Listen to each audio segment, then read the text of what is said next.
Hey there, YouTube fans, gaming fans, and all subscribers to benzo8686 because I'm doing another video response to a lot of the videos that I really like by him. This one is RPG memories and how we got into RPGs, and I'm not going to go out and put out the false assumption that I am nearly as big of a gamer or game collector, anything of that sort, or RPG game player as anyone out there on YouTube or beyond. Even among my friends, I've got people who have played and beaten more RPGs. But I gotta say, even among my friends, no one is as into the RPG genre as I am. Mostly, I talk about JRPGs when I say that. The odd Western RPG thrown in there might be, I don't know, playing some of the Bethesda games, or the obvious ones, Skyrim, Fallout 3 kind of deal. But this video is about how I got into RPGs, the response to benzo8686, whose subscription I really follow because they're really great. And I've made some other video responses in the past, especially one of his videos, so you can check them out on my channel if you so choose, A Gothic Story.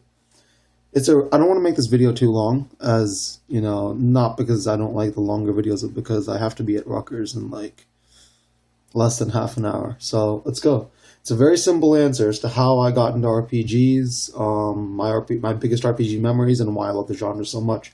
Very simple answer. I can answer that with one game, one that I've talked about a lot, both in the real world and in the virtual world, and that is Tales of Symphonia.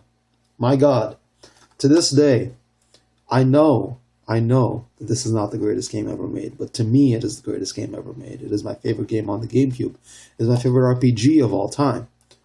Tales of Symphonia, I can open up for you. This is a 2004 copy that I got for Christmas. So you got the manual, the 2 discs, which was a really big revelation to me at that time. It wasn't until I didn't see another 2 disc game till like Resident Evil 4 and Baten Kaitos, the first one, Eternal Wings and the Lost Ocean. Tales of Symphonia, over 80 hours of main quest gameplay, and then add another 40 hours if you want to do every last side quest, get every last item, everything. I have put almost 100 hours into this game. I have beaten it the first time, which is this is about 80 or 90 hours of file, closer to 100 actually. And then I got halfway through my second playthrough with the New Game Plus stuff that you can do with a bunch of shop and crazy equipment, but I didn't feel like beating it a second time. Not that this isn't my favorite game of all time, but because I was playing other games. I've got a lot of memories with Tales of Symphonia. A lot. I was 10, turning 11 in February 2005 when I got it. So this was December of 2004. Over the summer, a friend of mine had picked up Tales of Symphonia when it came out in July, and he and his older brother was 4 years older than them. Oh, that's interesting. My friend's older brother, 4 years older. Benzo's older brother, 4 years older. But those two brothers kind of got me to pay attention to this game, because the younger brother was showing me, Neil, I might as well say his name, Neil. He was showing me screenshots, and I remember one thing that I saw, one of the characters in this game, Persea Combatir, or Combatir, I'm not sure how you would pronounce it, Persea. She's like this axe-wielding, really tiny 12-year-old girl with the mind of an adult, kind of fantasy stuff. This axe-wielding girl who had this attack called Resolute Infliction. And it looked so cool, like this little white circle of light that was jumping up from her axe swing that could knock the enemy upwards twice in a row. And that was the biggest thing that I found about Tales of Symphonia. It was one of the reasons that I didn't have the patience for RPGs when I was younger, younger than 10 years old, was because I couldn't, handle the turn-based battle systems. The main reason was because there was a lot involved in these turn-based battle systems for me. This is around the ages that, when the GameCube was first coming out, the PlayStation 2. I was 5 or 6 years old at this time. Actually, no, 6 or 7. I was 6 or 7, and I really wasn't into those turn-based battle systems. I had seen my friends, playing Final Fantasy X, later Final Fantasy X-2. I might have seen some stuff from Skies of Arcadia and everything, but I ended up getting the GameCube. I was playing games like Super Smash. I got the GameCube in 2003, so for Christmas, and I was playing games like the Pac-Man game that was packaged with it, trying out the Wind Waker demo, that was packaged with it, playing a lot of Super Smash Brothers Melee.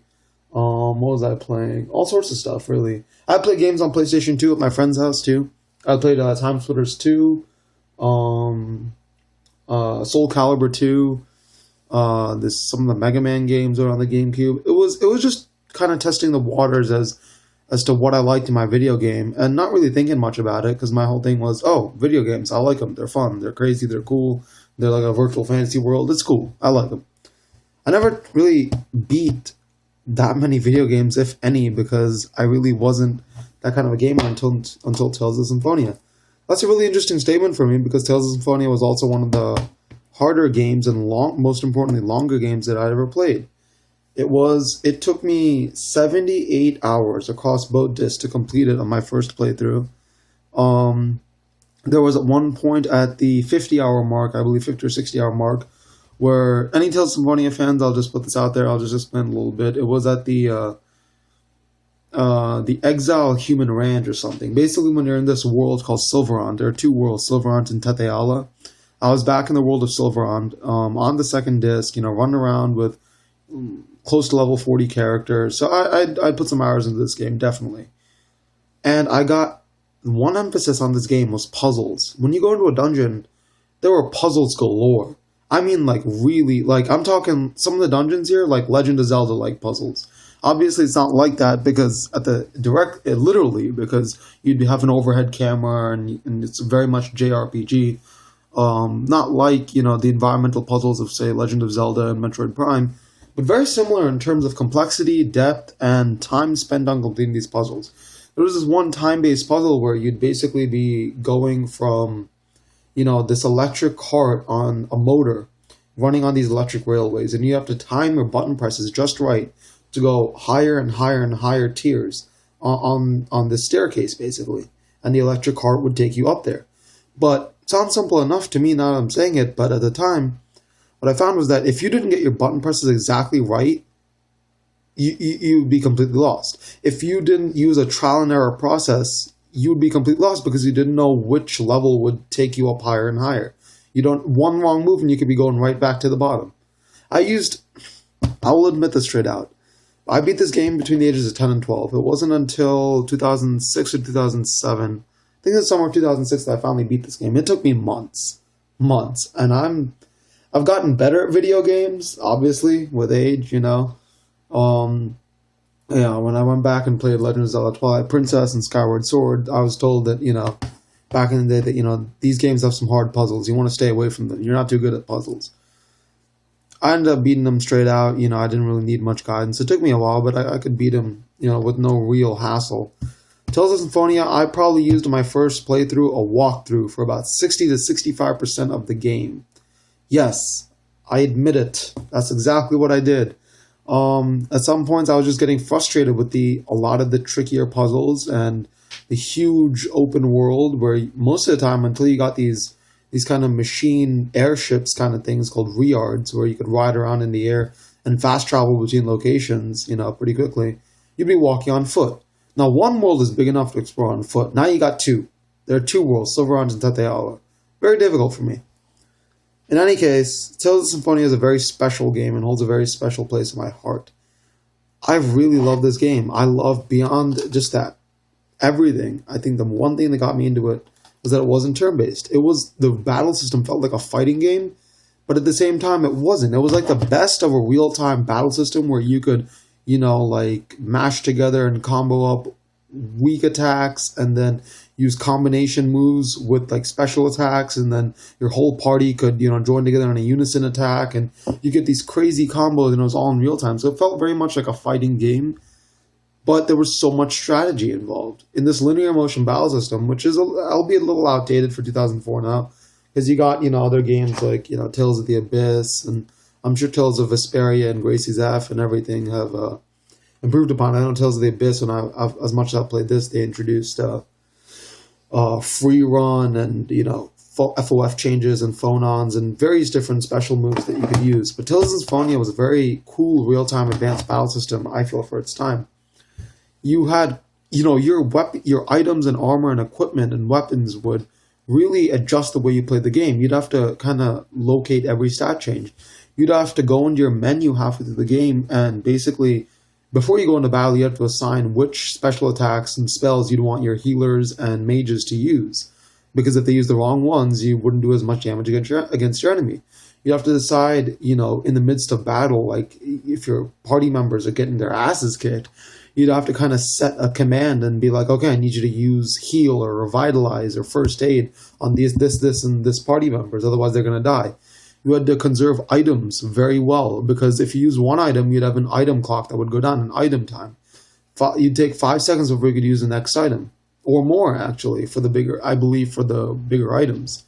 You'd have to really pay attention to all of these things in your fighting. You'd have to pay attention with harder enemies, which enemy you're targeting, how you're using your combos, timing your unison attacks, hitting all the buttons correctly to get the actual unison attack, where 2 party members could kind of combine their special moves together to create a unique unison attack. You'd have to time all these things, and it felt very strategic in a very real-time way for me.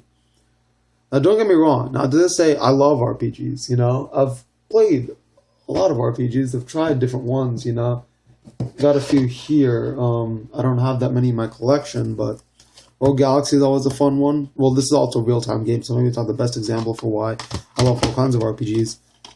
Xenosaga, my god, very, very story-heavy. Turn-based, very interesting kind of sci-fi saga. Yet to play Xenogears, though. Dragon Quest VIII, fully voice acted, which I was surprised by. I did not know. I only recently picked this up.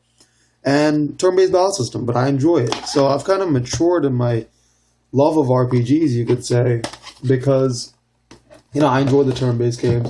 I've gone back. I played a bit of Final Fantasy VII. I've played Final Fantasy X. I've played some of the DS RPGs. I might have some here. But it was also,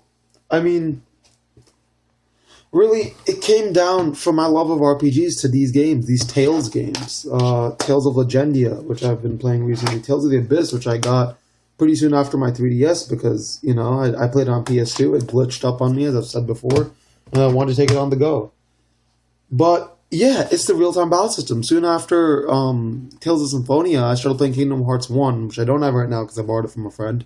This is also a borrowed copy of Kingdom Hearts 2, Kingdom Hearts 1 and 2. Yes, they are repetitive. Yes, they are not the most advanced real-time engine that you could find in a battle system, and but it has great story, great cast of characters, great customization, and also great villains, especially when you really get into Kingdom Hearts 2. You get a great sense of the story. If I had to choose, like suppose I'm on a deserted island and they're like, oh, which kind of RPGs do you want? Do you want the traditional RPGs or you want the more turn-based, the real-time engine battle systems in an RPG? I would say real-time. I have more fun with it, and I feel like I accomplish more actually because I'm physically using my intuition to defeat the enemy and not simply the strategic portion of my brain. I just have more fun with the real-time battle systems. It started off right here, Tales of Symphonia, and my RPG memories pretty much stem from beating Tales of Symphonia and realizing that I love the intricate game worlds that take me 40 or more hours to complete, with a great cast of characters and a great story. So, basically, in summation, thank you, benzo8686, for posting that video, but at the same time, it was a few months ago, so maybe I'm not the best follower. I do watch the new videos, but I saw this video up there, I wanted to check it out, and I really, really liked it. Tales of Symphonia, how I got into RPGs, best RPG memories, Tales of Symphonia and Kingdom Hearts 1. And I really credit these Tales games for getting me into a very, very fascinating genre, specifically JRPGs. Haven't played as many of those Western RPGs, besides a bit of Fallout 3 and a whole lot of Skyrim. So, with that, I'm signing off. This has been a Gothic Story, a video response to benzo8686, and if you're watching, thank you very much.